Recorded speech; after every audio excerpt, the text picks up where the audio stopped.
ESMA attack, दमे की attack होने पर हम लोग कौन कौन सी गलतियां ना करें, इसके बारे में आज हम लोग चर्चा करेंगे, जिससे एस्मा बढ़े नहीं, कंट्रोल में आ जाए।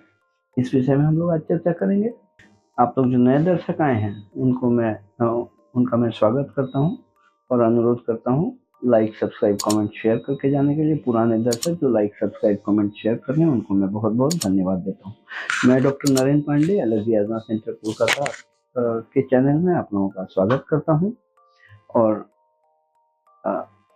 हम लोग कोलकाता में सियालदह स्टेशन के पास पैदल चलने योग्य रास्ता 5 मिनट का मौलाली मस्जिद और इंटाली सिनेमा हॉल के बीच वाले मकान में अवस्थित हैं। हम लोग सोमवार से लेकर शनिवार तक 11 बजे से लेकर 8 बजे तक काम करते हैं। और हमारे यहाँ परिसेवा लेने के लिए अग्रिम 500 रुपये नॉन रिफंडेबल जमा करना पड़ता है, जो फीस में एडजस्ट हो जाता है। उसके लिए आप संपर्क कर सकते हैं नीचे दिए गए नंबर 7278034776 में।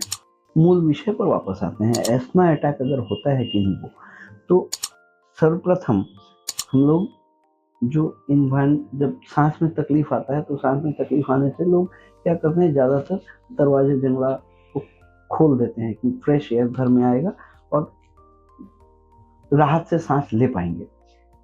ये कोशिश करें ना करने के लिए। जिन लोगों का एस्मा है या एलर्जिक डिसऑर्डर्स है, उस तरह के पेशेंट सवेरे सनराइज के पहले 1 घंटा और सनराइज के 2 घंटे बाद तक अगर क्लोज्ड एनवायरनमेंट में रहें, बंद एनवायरनमेंट में रहें, आइसोलेटेड रहें, तो ट्रिगरिंग फैक्टर कम होगा, अटैक्स कम आएंगे। एक दूसरी, अगर अटैक आ गई है तो खिड़की दरवाजा बंद करके आइसोलेट हो जाएं। और साथ में इनहेलर आजकल बहुत सारा मिलता है, सैल्बुटामोल बेस्ड, जो शॉर्ट एक्टिंग होता है और फास्ट रिलीवर होता है। रिलीवर इनहेलर्स, डुओलिन या एस्थालिन, इस तरह की इनहेलर्स मिलते हैं बाजार में। इस तरह के इनहेलर्स का प्रयोग कर सकते हैं 4 पफ एक साथ। अब हमने 4 पफ कहा तो मुंह में लगा के एक साथ 1 2 3 4 मार दिया, ऐसा नहीं करें। इनहेलर लेने का प्रॉपर टेक्निक बहुत इंपॉर्टेंट है। अगर प्रॉपर टेक्निक हम नहीं यूज करते हैं तो इनहेलर के द्वारा जो दवाई निकली है, उस दवाई को जहाँ पहुँचना है वहाँ नहीं पहुँच पाएगी। आग यहाँ लगा है, पानी का छिड़काव आप यहाँ कर रहे हैं, तो आग तक पानी पहुँचा ही नहीं तो आग बुझेगा कैसे। ठीक वैसे ही इनहेलर्स का प्रयोग बड़ा इंपॉर्टेंट चीज़ है। इनहेलर का प्रयोग मैं एक बार बता देता हूँ, जिनको जानकारी नहीं वो जानकारी ले लेंगे, आपके काम आ सकती है कभी। इनहेलर प्रयोग करने के लिए सबसे पहले हम लोगों को आँख ऊपर करना है, ताकि ये रेस्पिरेटरी ट्रैक्ट सीधा हो जाए। हम लोग अगर ऐसे बैठे हैं तो हमारा रेस्पिरेटरी ट्रैक्ट इस तरह है, आँख ऊपर करेंगे तो ये सीधा हुआ, तो सांस नाली बिल्कुल सीधा हो गया। और अगर मुंह में डाल के इनहेलर प्रेस करते हैं, इस तरह का गैस निकल गया, मुंह के अंदर गया, हम लोग सोचते हैं इनहेलर लेना हो गया, ऐसा बिल्कुल भी नहीं है। इनहेलर को अपने व्हीकल चाहिए अंदर पहुंचने के लिए। अंदर पहुंचने के लिए व्हीकल क्या है, उसको गाड़ी चाहिए। गाड़ी कौन सा है, हमारा सांस ही है। तो सांस पहले बाहर छोड़ देंगे, बाहर छोड़ दिए, चेहरा ऊपर किए, मुंह के अंदर इनहेलर लिए, लिप्स सील किए और इसको अंदर ही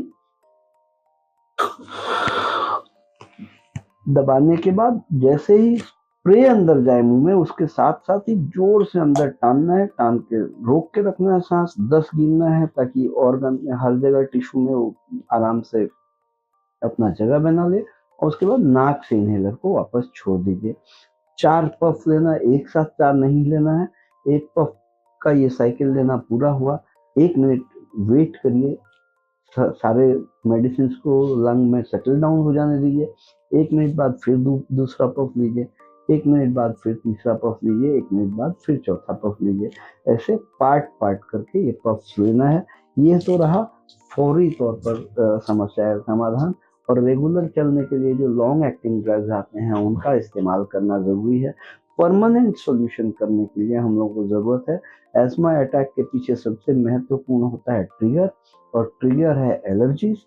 एलर्जी किन चीजों से हो रहा है उसका पता लगाना, मॉडिफाइड स्किन प्रिक टेस्ट, चमड़े में एलर्जी टेस्ट करना, चमड़े में modified skin prick allergy test करना। और अगर एलर्जी टेस्ट करना ही है तो gold standard of allergy testing करना है, जो वर्ल्ड वाइड एक्सेप्टेड है as a gold standard of testing, जिसको अनुमोदित किया है वर्ल्ड एलर्जी ऑर्गेनाइजेशन या वर्ल्ड हेल्थ ऑर्गेनाइजेशन भी, कि एलर्जी के लिए अगर कुछ टेस्ट करना है तो उस modified skin prick allergy test है।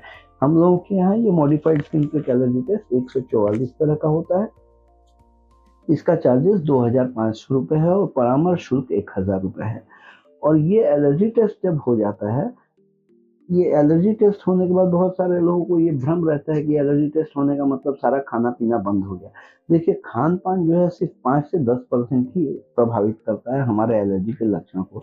ज़्यादा से ज़्यादा जो प्रभावित करता है वो एयरबोर्न फैक्टर्स है। सांस से, आबोहवा से सांस से एलर्जी अंदर प्रवेश करता है और एलर्जेंस, और वो रिएक्टिविटी करके एलर्जी ट्रिगर पैदा करता है। तो एयरबोर्न फैक्टर्स को हम लोगों को ज़रूरत है उसका शिनाख्त करना, कौन कौन से एयरबोर्न फैक्टर से स्पेसिफिकली, कैटेगरिकली और कितना परिमाण एलर्जी हो रहा है। ये जब हम पहचान कर पाएंगे, शिनाख्त कर पाएंगे, तो उसके बेसिस में हम लोग उसका परमानेंट सॉल्यूशन के लिए, ट्रीटमेंट के लिए हम लोग आगे बढ़ सकते हैं इम्यूनोथेरेपी वैक्सीन के लिए। इम्यूनोथेरेपी वैक्सीन हम लोग जो करते हैं वो सबलिंगुअल इम्यूनोथेरेपी करते हैं, या स्लिट वैक्सीन उसको बोलते हैं। जीभ के नीचे ड्रॉप्स खाने वाला वैक्सीन रहता है। ये वैक्सीन 1 साल का कोर्स रहता है जिसका 8,000 रुपये कॉस्ट पड़ता है। और ये वैक्सीन जिस दिन से शुरू करते हैं उसके बाद 2 से 3 महीना पेशेंट टू पेशेंट वेरी करता है। 2 से 3 महीने बाद से ये अपना असर दिखाना शुरू करता है। ये 2-3 महीने का जो विंडो पीरियड है, इसमें हम लोग दवाओं के सहारे पर normal quality of life maintain करते हैं। एक बार ये वैक्सीन कार्य करना शुरू कर दे, तब ग्रेजुअली हम लोग सारे ड्रग्स को विड्रॉ करना शुरू करते हैं, जैसे इनहेलर हुआ, नेजल स्प्रे हुआ या ओरल्स हुआ, इन सबको विड्रॉ करना शुरू कर देते हैं। इस तरह की परिसेवा अगर आपको लेने की जरूरत पड़े तो नीचे दिए गए नंबर 7278034776 में संपर्क करके अग्रिम 500 रुपये नॉन रिफंडेबल जमा करके आप अपॉइंटमेंट लेके आके परिसेवा ले सकते हैं। हम लोग कोलकाता में शियालदा स्टेशन से 5 मिनट पैदल चलने योग्य रास्ता, मौलाली मजार से बाएं प्रवेश करके रास्ते में एक मकान छोड़ के दूसरे मकान में हम लोग अवस्थित हैं, एलर्जी अस्थमा सेंटर में। सोमवार से शनिवार तक 11 बजे से लेकर रात 8 बजे तक हम लोग काम करते हैं और अग्रिम अपॉइंटमेंट लेना बहुत ज़रूरी है। आज के लिए इतना ही। आप लोग स्वस्थ रहें, खुशहाल रहें। मैं doctor Narendra Pandey, allergy asthma centre, Kolkata.